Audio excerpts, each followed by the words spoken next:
தமிழக அரசை பொறுத்தவரையிலும் தமிழக முதல்வர் அவர்கள் தெளிவாக இருக்கிறார்கள். பாரத புறமை சந்திக்கும் போதும் சரி, மற்ற சட்டமன்றமாக இருந்தாலும் சரி, தெளிவாக அவர் சொல்லியிருக்கிறார். மேகதா அணையை பொறுத்தவரையிலும் ஒரு செங்கலை கூட தமிழக அரசு அங்கே வைப்பதற்கு அனுமதிக்காது என்று சொல்லியிருக்கிறார். ஆகவே அதுவே உங்களுக்கு பொருத்தமாக இருக்கும். அனைத்து கட்சி கூட்டத்துக்கு ஏதாவது இல்லை சொல்லிட்டு அப்புறம் அதுக்கப்புறம் அந்த டைமுக்கு என்னென்ன செய்யணுமோ செய்வாங்க. அதே நேரத்தில் புதிய தமிழகம் கட்சி வந்து 1ஆம் தேதி அனைத்து கட்சி கூட்டம் ஏற்பாடு பண்ணியிருக்கோம். அனைத்து கட்சிகளுக்கும் அழைப்பு விடுதல் பண்ணுறாங்க. தாவேட்டா இல்லை, அவங்க தனிப்பட்ட முறையில் ஒரு இயக்கம் வந்து எது வேண்டுமானாலும் செய்யலாம், எல்லாரும் கேட்கலாம். எத்தனை பேர் போகிறாங்கிறது அப்போ தான் பார்க்க முடியும்.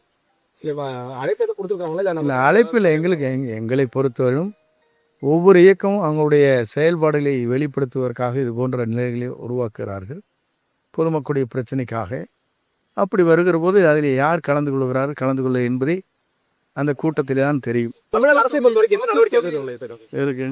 இந்த காவிரி விவகாரத்தை பொறுத்த வரைக்கும் தமிழக அரசு என்ன நடவடிக்கை? ஒரு செங்கல்லை கூட எடுத்து வைக்க கூடாது, மேகதா அணையில் என்ன அதை அனுமதிக்க முடியாதுன்னு தான் நம்முடைய முதல்வருடைய தீர்க்கமான முடிவுகள்.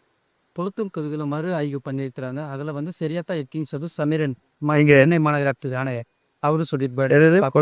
கொளத்தூர் தொகுதியில் மறு ஆய்வு வாக்கு சீக்கிரம் பார்த்தாங்கல்ல, இப்போ அது வந்து சரியாக தான் இருக்குன்னு சொல்லி கொடுத்து சென்னை மாநகராட்சி ஆணையர் சமீரன் சொல்லியிருக்கார். அதுவே மற்றொரு பொருந்து சரியா தானே இருக்கு. அதான் மற்றொரு பொருந்துன்ட்ட